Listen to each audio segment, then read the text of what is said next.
Have you ever thought of buying a franchise or currently own one or many? If so, this podcast is for you.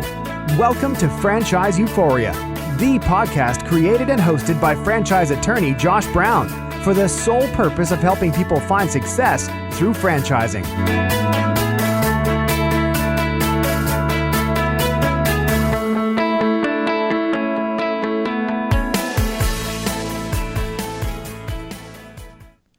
Hello and welcome to another episode of Franchise Euphoria. Today I am thrilled to have Brad Spencer on the show. Brad is Executive Director of the Brilliance Network, which helps small to medium-sized businesses scale and grow. And today we're going to talk about some specific things that small business owners can do to scale and grow. Additionally, we are going to touch upon Brad's past experience in owning, growing, and selling a restaurant, and some of his other business ventures, including his interest in franchising. Hello, Brad, and welcome to the show. Hey, welcome. Thank you. Thank you for having me. I'm excited. Well, you know, I first learned of you through your interview on John Lee Dumas's Entrepreneur on Fire podcast, and really at that point, knew I had to have you on my show. Not only are you enthusiastic and driven, which people will soon see, but you are a big believer in the franchise model when done right and have some real-world experiences in helping small business owners scale and grow. And I can't wait to dive into all that. But before we do, take a couple minutes to tell us a little bit more about you and your business experiences. All right. So, well, I have an interesting story because I've wanted to be a business owner for most of my life, and I didn't really know it at the time because I didn't know what an entrepreneur was growing up. I just was a nerd and studied business biographies and memorizing the globe and all sorts of stuff to understand the world, and I've done that since I was a little kid. So fast forward a few years, I get out of high school in 2004, graduate, and was going to go to Indiana University to study international business. That's what I wanted to do. I wanted to see the world and travel, and kind of fell through. Last-minute financing glitches, wasn't able to go, so I stayed around at a branch campus and started studying marketing and business, and this is, fall of '04, spring of '05, so it's many years ago. So the internet has changed a ton since then, but I could see the power of that channel as far as reducing the cost of getting involved in business to basically nothing. And it's even more awesome now. 10 years later, there's so many more things like Facebook and other channels. But at the time, none of that really existed. I remember being one of the first 100,000 Facebook accounts back when it was still for college kids. It doesn't look anything or act anything like it does now. And long story short, I started studying marketing and business quite a bit from an academic perspective because I transferred to Penn State University and worked in the business library. So I got exposed to a lot of stuff because a lot of high-level business things, economics to marketing to supply chain and logistics to all sorts of things that were big thinking, brainiac type stuff in the business school because I was a reference assistant, so I helped PhD students and master's students with their dissertations. And so, I studied business from that perspective. And then when I graduated, I graduated with a finance degree with a track in real estate because they canceled the entrepreneurship program. So that was the next most interesting thing that I could find was real estate finance. And because business and real estate are so closely tied together, easy way to transition in and out of both of those fields. And so this is the late spring, early summer of 2008, and our good old economy decided to crap the bed, so to speak. Pardon my language there, but Lehman Brothers collapsed, and all of a sudden, my track in studying mortgage-backed securities and things of that nature that I was going to go into because that was one of the more interesting finance fields. And if you can understand finance, most of the time the rest of the business stuff falls into place. And that's kind of what I surmised from my professors and different experiences that I had during college. So anyways, the last semester of my college, I fell in love with Disney, and this was really the first exposure to scaling and growing that I'd ever seen, like in real life. Like I read about stuff. I read about all of UPS's logistics networks and how they could, I took a class in college that we went over how UPS shipped anything to anywhere in the world within 24 hours and how they did it. So all these different flow charts and really high-level proprietary information that, our professor, who was a logistics vice president for UPS, was able to teach us since they donated the information. So long story short, I started working for Disney now, and at Disney World here in Orlando, Florida.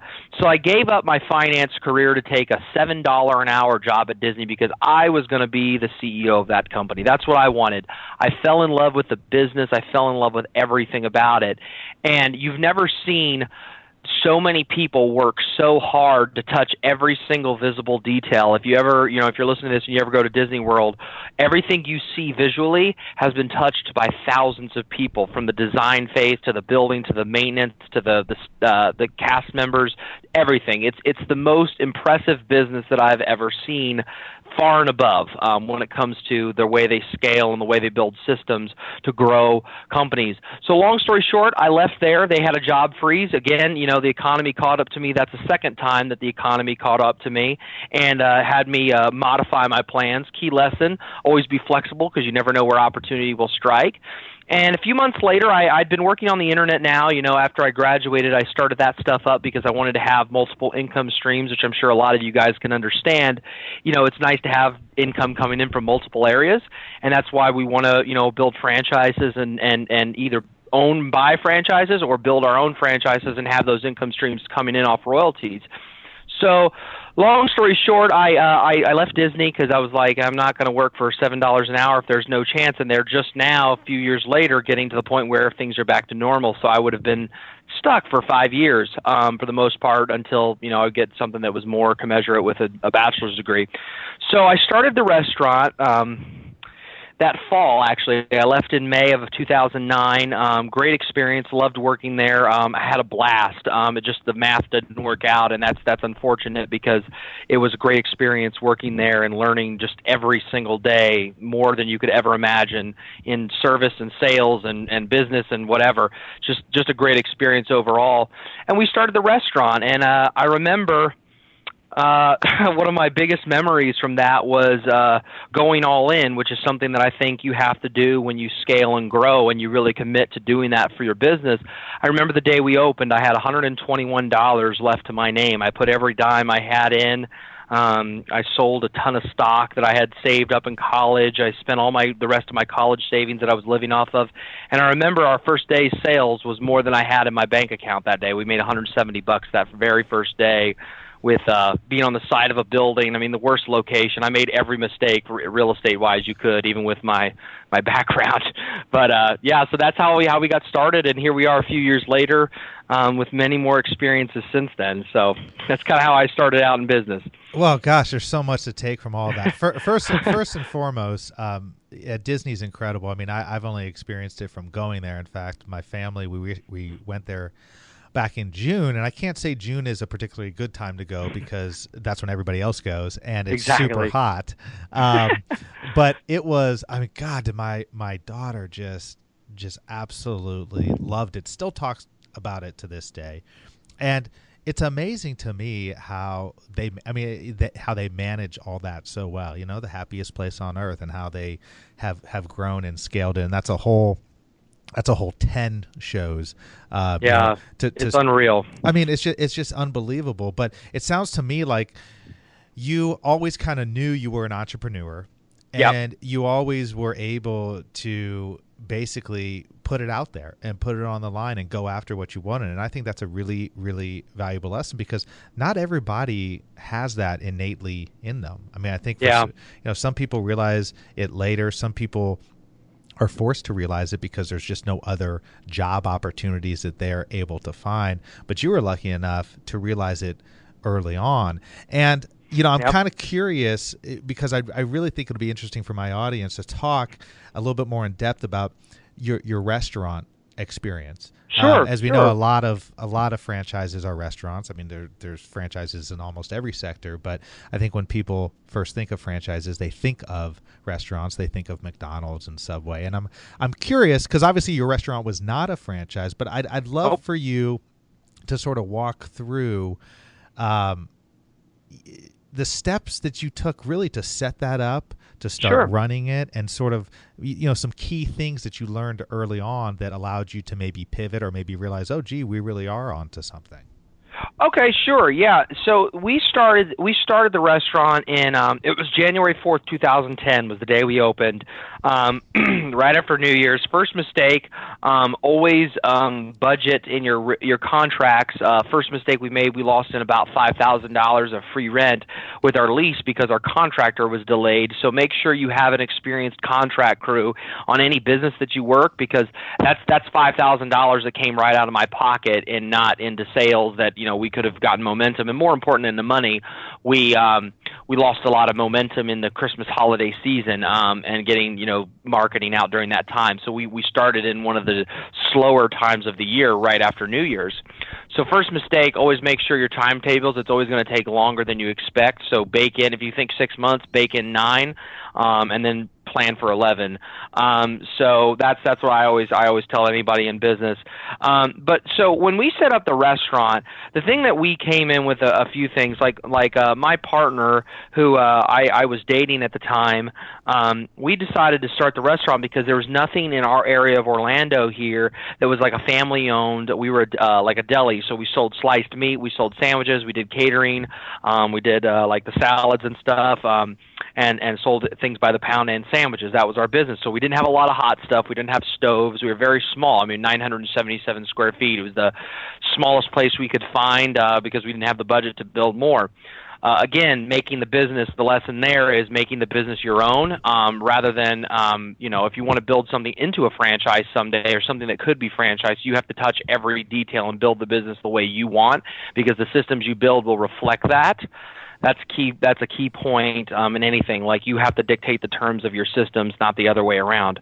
So when we opened, a lot of the advantages that we had were, one, we kept a reserve of cash flow all the time. Two, with my finance background, I was able to negotiate really good receivables terms, so we had more cash coming in than going out in the beginning, because you have 2 weeks to pay your bills, so you can play the receivables cycle and reinvest the capital and not have to just live off the margin.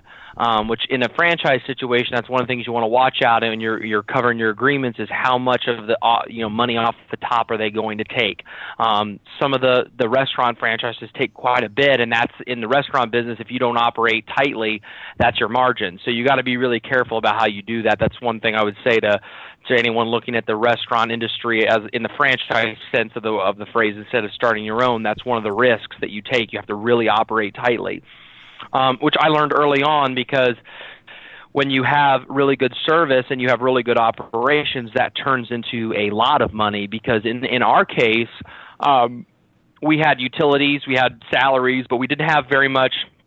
Electric wasn't that much. It was, maybe 1 to 2% of sales, when we finally got up to speed. Very small amounts, because we were a small spot. We didn't have tall ceilings. I made sure to do that so we didn't have a big air conditioning bill. A lot of these details, and that's the point where I'm trying to make here, is not to ramble on about every detail that I paid attention to, but that I looked at the details, and, my partner and her family, we planned out the way we laid out our kitchen so we could just neurotic OCD level detail in there, under the guise that we wanted to turn this into something that we could sell and we could, build a system. So I looked at my kitchen, I looked at my restaurant layout, I looked at where we put the cash register, I looked at how we handled money, I looked at how we ordered. Everything was designed from the get-go to constantly improve it, like Toyota does with their manufacturing processes. And, in Japanese they call it Kaizen, continuous improvement. And that's the way we did everything. Because, to be honest with you, the funny thing about it is I had no food service experience before I opened that restaurant. My partner, she did. Her whole family had owned a restaurant, and that was one of the things that was the advantage to me. It was like, okay, you have the food stuff down. Having worked at Disney and service industry my entire career at that point, working with people was the only thing I really knew how to do. And like, put a smile on and make sure the last thing they remembered when they left was they got a nice piping hot, delicious sandwich in a bag and a smile on their face for a dollar more than what they would go for the value meal at McDonald's. And that was the idea.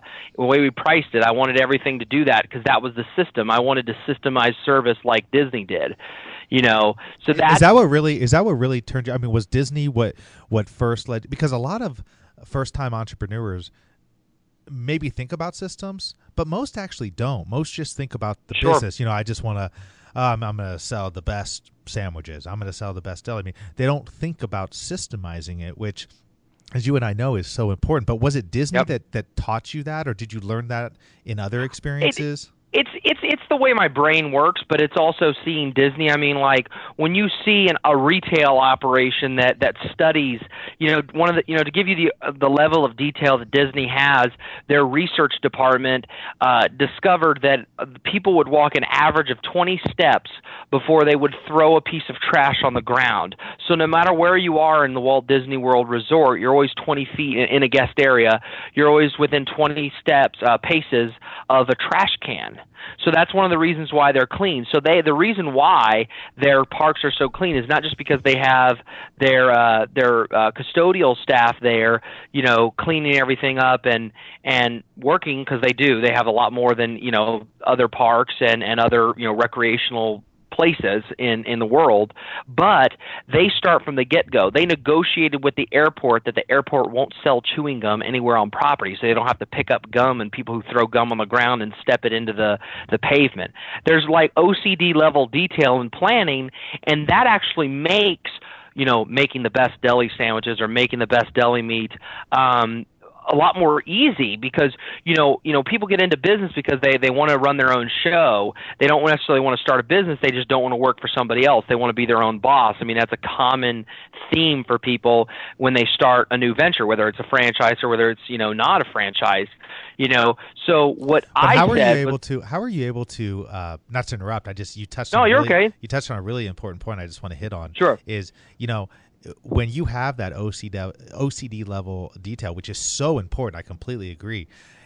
I think one thing I'd love for you to touch upon is how you create a culture at your business where when you're in the restaurant business, you have employees who may not have that OCD level, and how can you communicate in a way like a Disney does so effectively, obviously, to maybe these lower waged individuals who are working for you, to make sure that they're paying attention to those things and to do it in a way that you're not just driving them crazy.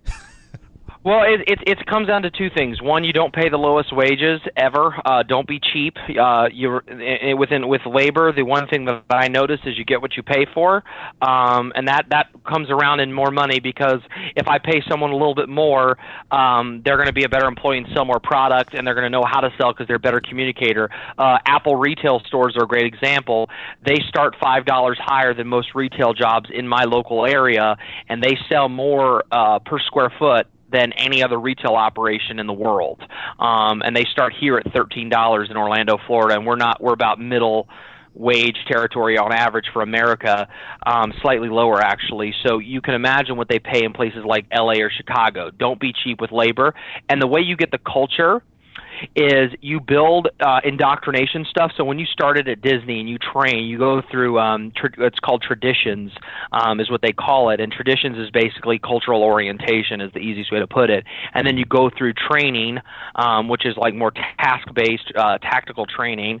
And then you get on the floor and they give you a little sticker, a little red ribbon on your badge, your name tag that says "Earning My Ears." So that's the "I'm the new guy" thing for a while, until you work so many hours. I can't remember what it is exactly, but it's basically the entire step process. So when you interview for them, they're looking for, I mean, I can teach anyone to make a sandwich. I learned how to do it, and I didn't even know how to do it the day we opened. I remember the day before we opened, and I was like still messing up sandwiches. I mean, like you can learn any of that stuff, but you can't learn personal interaction skills. You can't learn any of that stuff, and that's how you really have to go about it. Is if you don't believe in what you're doing, nobody else will.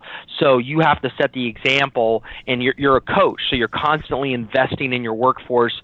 And a lot of people, and this is, kind of a side note, because a lot of people think, I can't afford to pay people, I can't afford to pay people, I can't afford to pay people, and then they don't make money because they hire cheap people. But the thing is, survey after survey has shown, when you talk to employees, money is like the third or fourth highest priority for most people when it comes to how much money they make. They would rather make a little bit less and work in an awesome environment than make a ton of money and have a boss who's a jerk and not a very nice person. So most people just want to be acknowledged, and I mean, it kind of comes back to very basic people skills that, for me it's very natural. I'll be honest with you. It's easy for me. It doesn't take work to do that. But at the same time, that's how you can grow an operation, is that you empower your employees to sell. Because every smile that they make, every question, have you tried our new German potato salad? We just picked it up and we're trying it out. Would you like a sample of it? Oh, hey, that's great. I'll pick up a pound. Okay, $4. You just increase the average ticket price of that transaction from 10 to 14. Okay, and that means that the profit margin on that transaction doubled. So the sales went up 40%, but the profit doubled because the margin on those salads are like double or triple, whereas a sandwich I make $1 or $2, like a combo and a drink, Okay, so by having someone who's better personal interaction, let's say I pay them $11 an hour, say, instead of the $8, typical food service wage, okay, and they sell one $4 thing an hour, which is so easy. I mean, I could sell a week's worth in lunchtime with the right people. I just paid for them that extra wage that would, attract and keep a higher quality employee. And that's the way you have to think of it. It's thinking like an investor. So instead of being cheap and looking at the bottom line, you got to look at your top line too. Well, and I think that's why, I mean, I agree completely. I mean, it's a way to differentiate yourself. It's all about customer service. There's so many restaurants out there, and we all know, and when you walk into that restaurant and you get the nice greeting, you get the happy people, the smiles, you get the consistency of all that. That just makes for a great experience, because as we know, I mean, going out to eat is more than just eating the food, right? I mean, It's the experience of going out, and whether or not you have a deli shop or you have the nicest restaurant in town, it still makes a big difference. And it's those little things. I found, I mean, I've had recent experiences, even outside of the restaurant business, where companies that notice things and take the extra time to, send a handwritten note, or, after one of their customers has, had a baby or something like that, send something nice. I mean, those things, that's what drives loyalty. Yep. And in this day and age, that's what drives people to go to the internet and start becoming a raving fan. I mean, as a quick example, I use a company called Ruby Receptionist, which all they do is virtual, live, cheerful reception, very professional reception services for businesses, and they're based in Oregon. And I've been raving about them. Not only are they the best at what they do, and they're so consistent in the delivery of their service every single time, and so I love them for that. But my wife just had our second daughter. I don't know how. Congratulations! Thank you. I don't know how they knew. They must. I'm sure they follow me on social media or something. But all of a sudden, in the mail, I got a box, and it had a onesie that said "Hello World," and it had Ruby Receptionist logo under it. And then it also had 2 Starbucks gift cards, one for me and one for my wife, and then a handwritten note. And I thought, that's fantastic. Who does that anymore? But it's so fantastic. I mean, it's amazing. So profitable. And to take that and translate that, because there's a lot of people in business that are numbers based, so it's hard for them to quantify and understand the value of that other than the feel good part. Let's look at that. Like, let's say it's $20 gift cards or $10 gift cards, so there's $20 in value. Let's say a handwritten note, that's free. The onesie, maybe that's $20 or $25. So let's say roughly that they spent $50 plus or minus, including the shipping. But you as a client are worth so much more money, not to mention your audience and the people that you have access to as a professional service provider. I mean, you have access to a lot of businesses, literally. I don't know if it could get any better than what the setup you have. And one fee per month would pay for that forever, and they've got you for life. And that's the I call it it's maybe a bad metaphor, but this is what I call it in business, and this is kind of one of my core principles in sales, really, is I call it the drug dealer mentality. Once they get you hooked because of a good experience, you're never going to leave. And that's smart business. A lot of people, they're like, oh, they get snappy or they take things for granted, but like, your customers are an investment. Like they're an investment like stocks or business or real estate or something like that. You invest in your customers and they will return dividends forever. And you look at all the old family businesses, you look at the way Warren Buffett buys businesses, that's one of the things that he looks for is that repeat customer base. And in the restaurant industry, for example, that's the only way you make money. Like you lose money your first transaction or two, no matter how big the sale is. I'm just telling you the truth. I mean, the margin's not high enough to cover the cost of acquisition for that customer. So if they don't come back in and tip and do all that stuff because they had a great experience, you will die, and you'll die fast in that industry because you won't have the cash reserves, you won't have the business there that will sustain you, because you have to look at it from the math side of it is after a certain time when you've paid all your bills and your fixed costs, the only marginal cost you have is the cost of the food and maybe labor, but most of the time not in a small operation like a deli or a small, Quiznos or Subway or something of that smaller size. Okay, so if you don't get the repeat business, that's where all your profit lies, on that long tail customer that, I like to give you an example. When we first started being successful, we were at about $15,000 a month in revenue, and this was our first year, so it was pretty good, and it provided us a good living and paid all our employees. But when we went from 15 to 17, and then 17 to 19, and then added catering business on top of that, all of a sudden, I paid off student loans. I paid down my car note that I had at the time. We got a new apartment that was pretty nice. That was down here with the real estate. It was actually going to be a condo, so it was like kind of a semi-luxurious condo that they converted into an apartment. And like we upgraded our lifestyle by orders of magnitude off of very small increases in sales. And that's something too that like a systems brain will understand, is that when you grow and you want to scale, your sales might go up 10%, but your profits might go up 40%. Yeah, it's that compounding effect, and it's the idea of doing it, creating the foundation with the system that you can then plug people into. Mm-hmm. And have them operate and revamp and work, and it was just kind of interesting because I had the great fortune not too long ago to interview Michael Gerber, who wrote the incredible E-Myth Revisited and is awesome. Sort of a legend in the entrepreneur space, and he talks about obviously the power of the system and how Ray Kroc with McDonald's. Essentially, he realized that his ultimate customer was the franchisees rather than, he wasn't thinking in terms of the person coming in to buy the hamburger. Obviously, that's important. That goes without saying. But he was saying if he can create a system where it can be replicated 5,000, 10,000, 20,000, whatever times over, that's where the real value was. You create that system and then you get people to help run the system and help make the system more efficient. And it's just, when done right, it just creates a situation like you were talking about where then the compounding effect, once you reach a certain level, is really incredible. It really is. And that's the thing, like when when we started going, and this is kind of like, kind of touching on what you asked earlier, I really came into the business with the idea that like my goal was within 5 years I wanted to have 10 restaurants.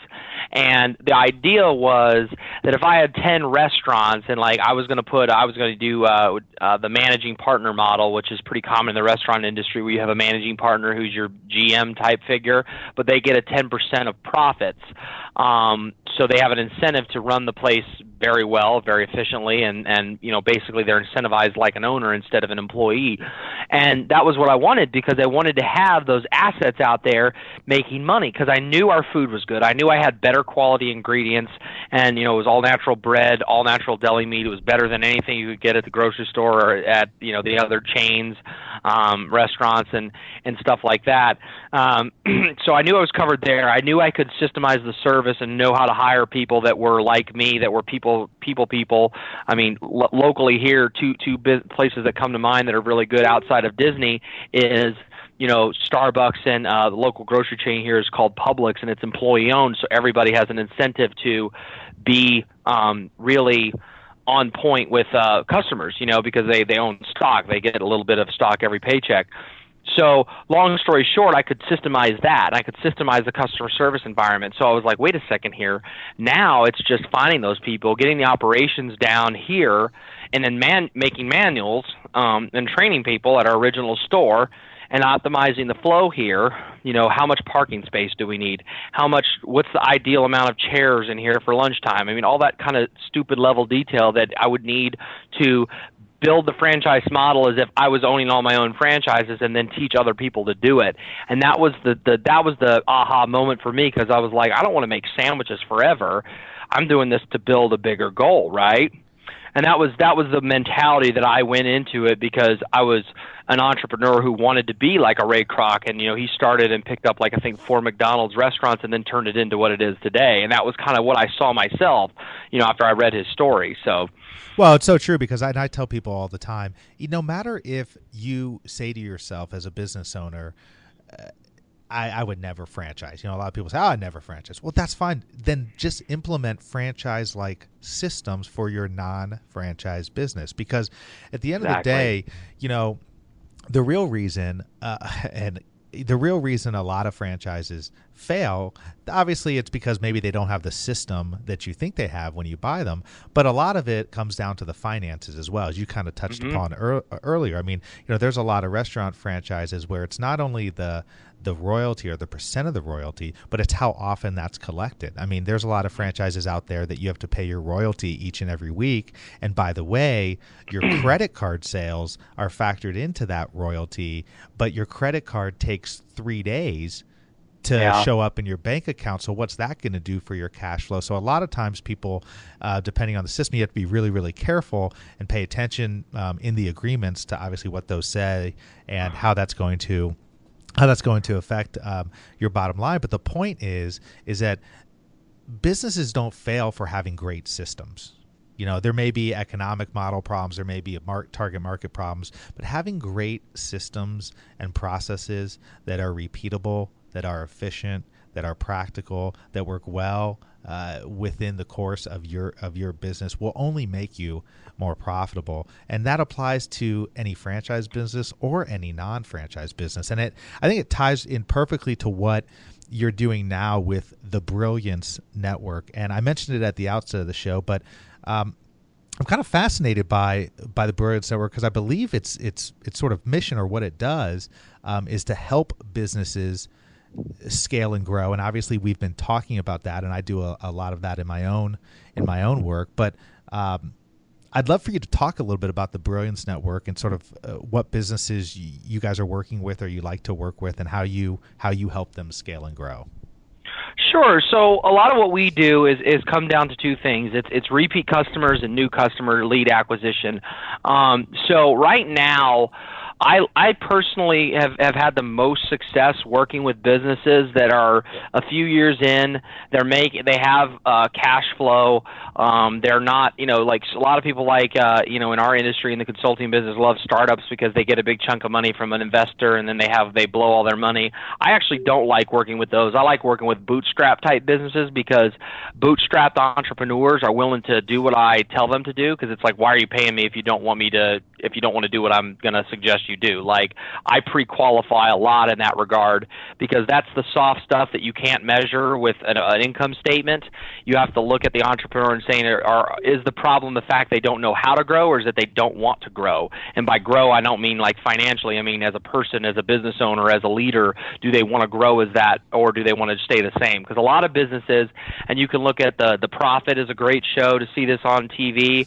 Shark Tank is another great one to see on TV. You can see a lot of people aren't prepared and aren't really thinking like an investor and really putting it out there for the other people. They're kind of like their own person, and they think like themselves.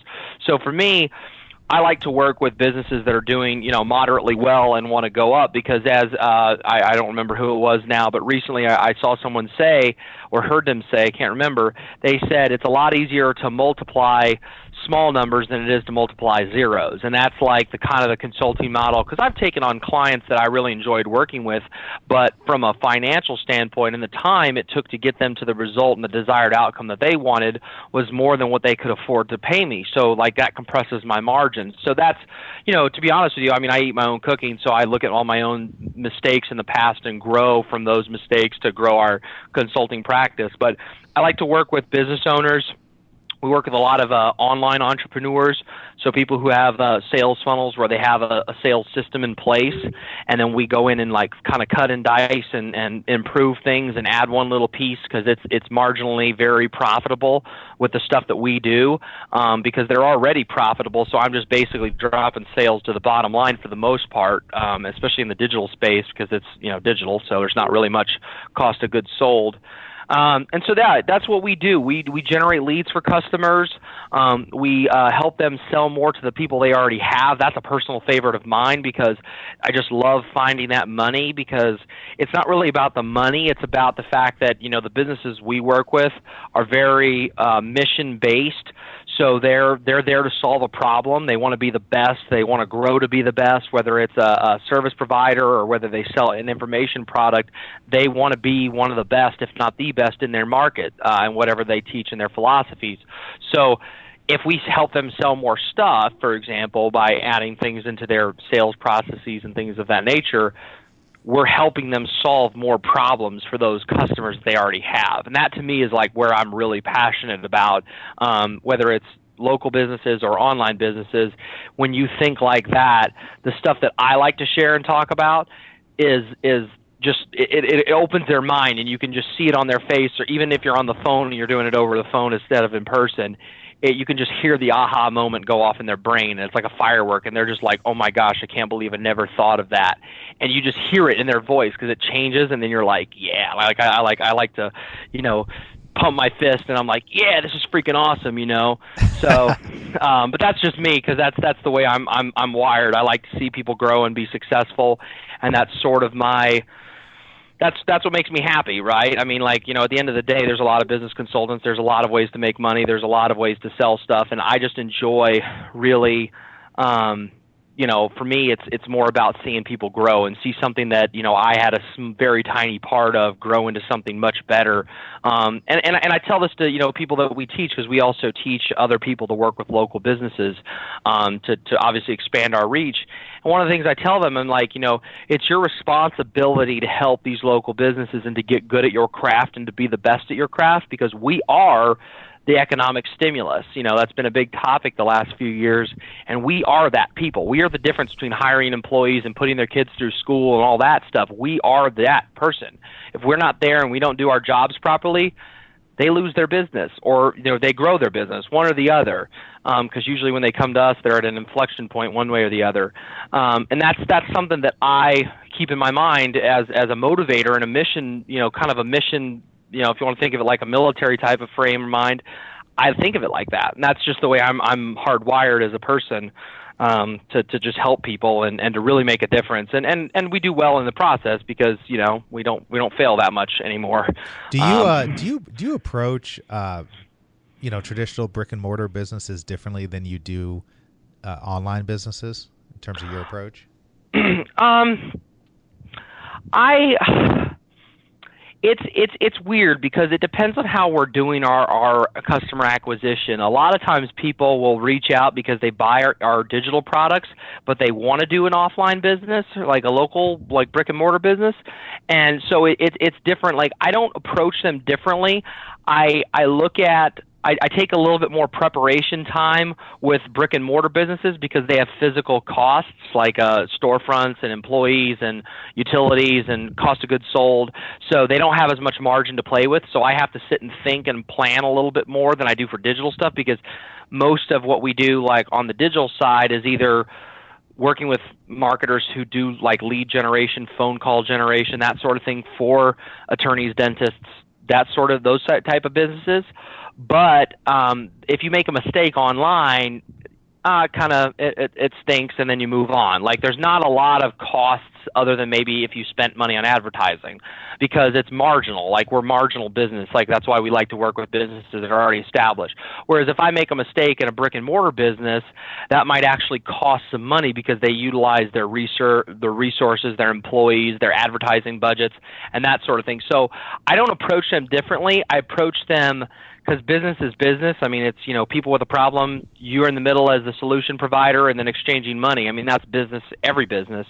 So for me, it's just a matter of understanding the dynamic of the business before we do any actual work, because I'm very concerned, because a lot of business owners, as I'm sure you know as well, this is not just a business to them, it's part of their identity. So if they're giving me that, they're in a sense giving me a piece of their identity as the entrepreneur and the owner. Like it's they identify themselves as the owner of this business, just like they identify themselves as a husband or a wife or someone's child or someone's friend. Like it's part of their psyche. So you have to be very careful. And with local stuff, they don't usually make as high profit margins as the online stuff. So you just got to be a little more careful. So I hope that answers that question. But that's the way I personally do it, and I don't take on a lot of clients if I don't think I can actually help them too. That's another big thing that we do preparation wise. No, I mean, I think that's a good point. I really relate to your point on wanting to work with businesses that have been around a little bit. I mean, as an example, in my world, I can help a business get started, right? I mean, I've got startup packages where I can basically help them set up, help them put some contracts together, do a couple of basic stuff. And then it's sort of like, okay, come back and see me after a year or something like that. I mean, let's get this business going, right? Because from an experience perspective, it's hard to really help somebody if they haven't kind of gone through it a little bit themselves. And then to your point on, wanting people to really listen to you and not drive the train themselves. I mean, it so resonates with me because, you get people, and it was a couple years ago where I stopped letting people do this to me, where, people come to you and they say, okay, here's exactly what my legal issue is. Here's what I need you to do, X, Y, and Z. And now it's sort of like, well, wait, we're going to take a look at it. I'm going to figure this out, and we're going to do this sort of the way that I believe we're going to do it, because that's why you're coming to me as your trusted advisor. And if you don't have the trust to have somebody else help you, then you need to go see somebody else, right? I mean, hit the road. Yeah, I don't got any time for that. I have no. You go through, for me, it was one experience where that was the case, and I'm done with that stuff forever. Like that will never happen to me again. Take a hike, buddy. That's my attitude. Like if they come in with a wrong, and there's difference to me, and like for me personally with that, I don't like when people try to dictate terms to me, because like you said, they're coming to you as a trusted advisor. So if you don't want to come to me, that's why my pre-qualification stuff is I'm always improving that. But for me, a lot of people are used to that because they're type A's. So I can check a type A real fast. And if they don't check themselves, then I'm just like, well, then we can't work together. Then there's someone else that you should probably work with, and have a great day. Because like I said, you can't do that. Well, and that crosses the board with everything. You really got to do that. I mean, I've had people come to me and say, hey, I want you to review my franchise documents, but I only want you to look at these 10 things. Now you got to understand, with franchise documents, as I'm sure you do, Brad, these are hundreds of pages of documents, right? And sure. It's like no. That's not what's going to happen. I mean, and that's not the way the law works. And that's not the way the law works. I mean, the law is complex, and it's that's the problem with people with the law. And I'm not a huge expert on the law by any stretch of the imagination, but one thing is associated with another, and is associated with another, and then you get into state by state issues. And if you get cross border crap, then you got to deal with, one state does it this way and another one does it that way, and it's like, why would I? It's like asking a doctor. You say, I got a stomach ache, but I only want you to look at my stomach. Like it makes no sense. It's very illogical, but I mean, that's the way people see stuff. Like when it comes to advisory services, they see it as, I have a problem with my phone. It's like, no, you don't really have a problem with your phone. You have a problem with these other three things that manifest in the form of a phone sales that's not working out the way you want. I love that. I love that example. I've used that before. I mean, it truly is. It's like going to the doctor and saying to the doctor, this is what's wrong with me. It's like, no, you're going to the doctor so that they can tell you. Now, we don't want to leave the wrong impression. Obviously, we both work with people, but it's the idea sure. that, I think people approach things from the wrong perspective. I think, in my case, on the legal side, people obviously, want to limit their costs, but they also want to get good representation, and every situation is a little bit different. And it's just kind of funny because,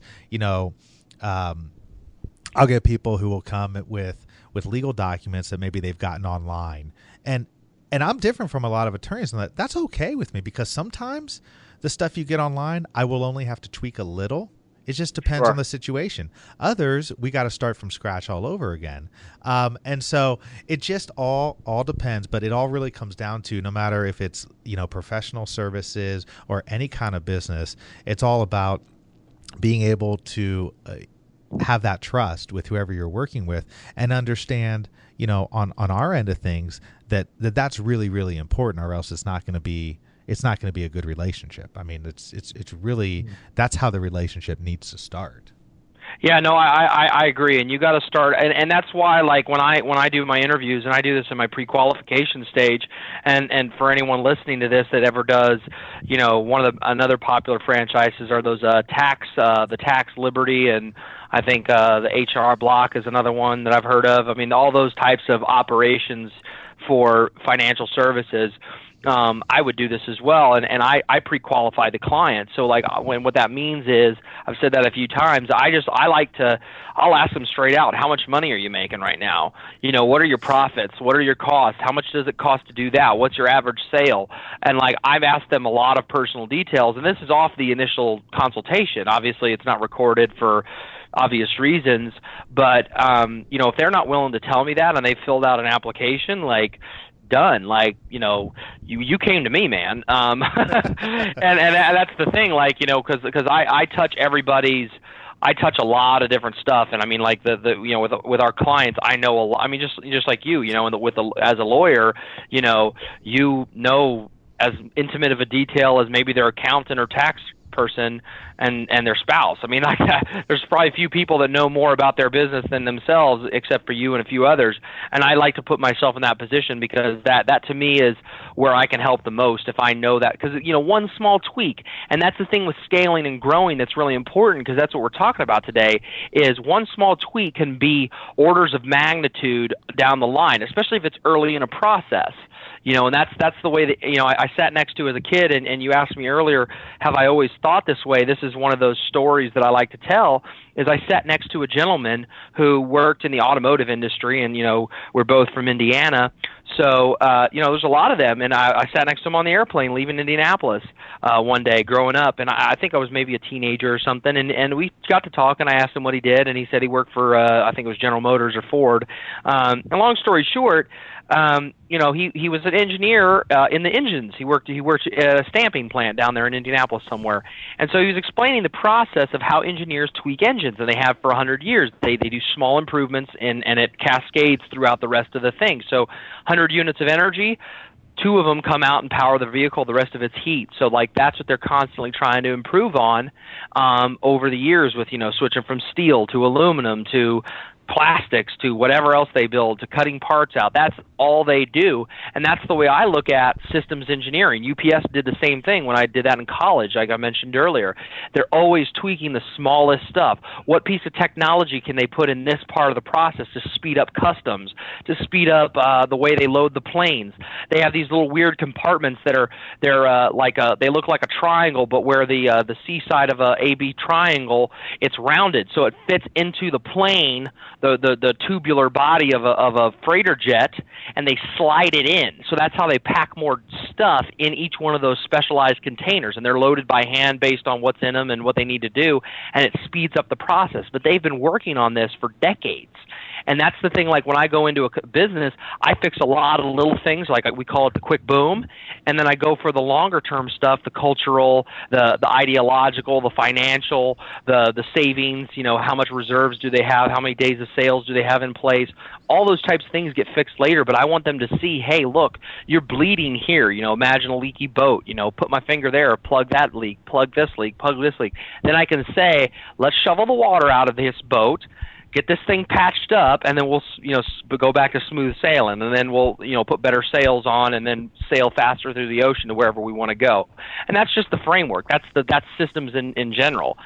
Plug the problems, and then fix the symptoms, and that's the other way around people do it. They usually go after symptoms because that's all they see. They can't see that maybe there's something deeper that's causing the real problem.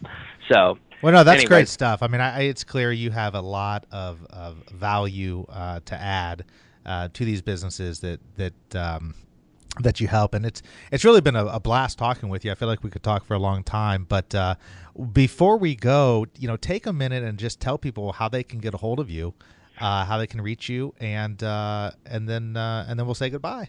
Awesome, man. Yeah, so, best way to reach out to me is, Facebook. I'm on Facebook. My handle is PLR Doctor on there, so it's facebook.com/PLR Doctor.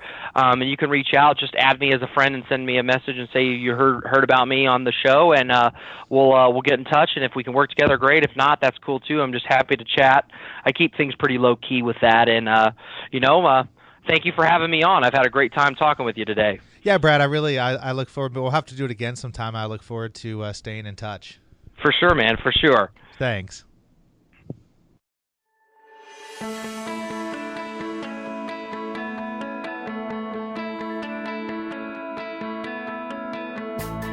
Thanks for being with us today on the Franchise Euphoria podcast. If you enjoyed this episode, please be sure to go to iTunes and provide a review. Also, please remember that although Josh Brown is a licensed and practicing attorney, nothing contained in this podcast should be construed as legal advice, because it is not. The information contained in this podcast is general and educational in nature, and none of it should be relied upon as legal advice. That being said, if you have questions for Josh and would like to contact him, please email him at josh@franchiseeuphoria.com. Thank you so much for listening, and we hope you tune in to our next weekly episode.